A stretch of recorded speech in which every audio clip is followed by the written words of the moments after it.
Ce 1er août 2025, le livret A, le pilier de l'économie française, va tomber à 1,7% d'intérêt. Pourquoi ? Parce qu'on nous dit que l'inflation a bien baissé, alors il n'y a pas de raison qu'on s'enrichisse davantage. Il manquerait plus que le livret A devienne intéressant. Alors pendant que les factures grimpent, on sabre nos intérêts, puisqu'on nous a déjà annoncé l'année blanche pour l'année prochaine, donc qu'elle soit validée ou pas, de toute manière, l'année prochaine va être difficile pour tout le monde. Alors dans ce monde merveilleux des décisions qui ne servent pas nos intérêts, nous allons voir comment réagir au mieux. Bienvenue dans la pièce sécurisée.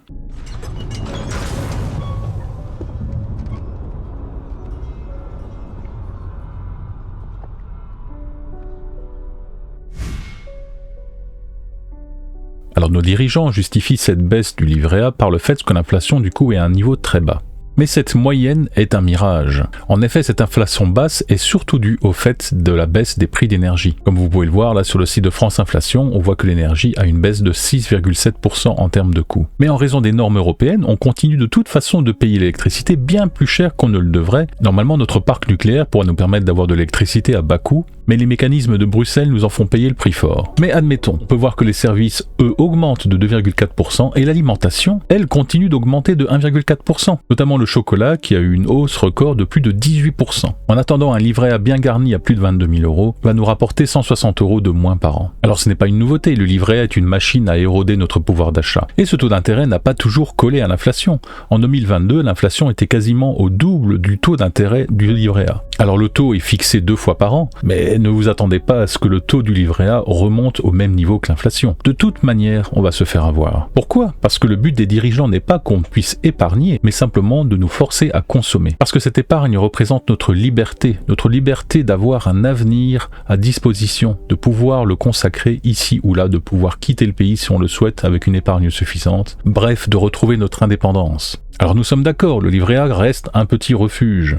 Il est garanti, il est liquide, il est là pour les urgences. Une voiture en panne, une facture médicale, c'est une petite bouée de sauvetage et effectivement il vaut mieux mettre notre épargne sur un livret A plutôt que sur un compte courant qui ne ramène strictement rien. Mais même si c'est une bouée de sauvetage, c'est une bouée qui prend l'eau. Parce qu'avec 1,7% d'intérêt, il faut plus de 40 ans pour doubler le capital. Alors si l'inflation rebondit, ce qu'elle va de toute façon faire, puisque de toute manière cette fin d'année va partir en cacahuète. Soit l'année blanche est mise en place, et dans ce cas-là nous serons tous perdants, sans même que l'État ne baisse ses dépenses, donc c'est finalement ça le paradoxe, ça ne va pas servir à grand chose, soit elle est rejetée et la France va entrer dans un espèce de chaos économique et elle va se faire de toute façon sanctionner par les agences de notation, voire par l'intervention du FMI, et là de toute façon on va tous manger. Alors que faire ? Rester les bras croisés ? Certainement pas. Personnellement, je pense garder 3 à 6 mois de dépenses sur le livret A. Mais pour le reste, il faut oser voir plus loin. Les crypto-monnaies, comme le Bitcoin, peuvent booster notre portefeuille. Mais attention, c'est de l'argent qui est placé pour une durée assez longue. Et c'est une montagne russe, donc ne misez que ce que vous pouvez perdre, et surtout ce que vous pouvez placer pendant une longue période. Les ETF sur les marchés émergents peuvent être intéressants. L'Inde ou la Chine attirent l'œil, forcément. Ils surfent sur la croissance mondiale, loin des problèmes liés à la France. Et les rendements sont potentiellement supérieurs à 7%. On peut facilement avec un ETF chercher raisonnablement, on va dire, de 6 à 10%. Mais un risque de secousse n'est jamais à exclure, donc il faut diversifier les placements. Alors il reste les matières précieuses, mais il faut être en mesure de les stocker dans un endroit sûr. Et évidemment, ce qui pour moi est la priorité, ouvrir un compte à l'étranger, hors de la zone euro, dans une autre monnaie que l'euro.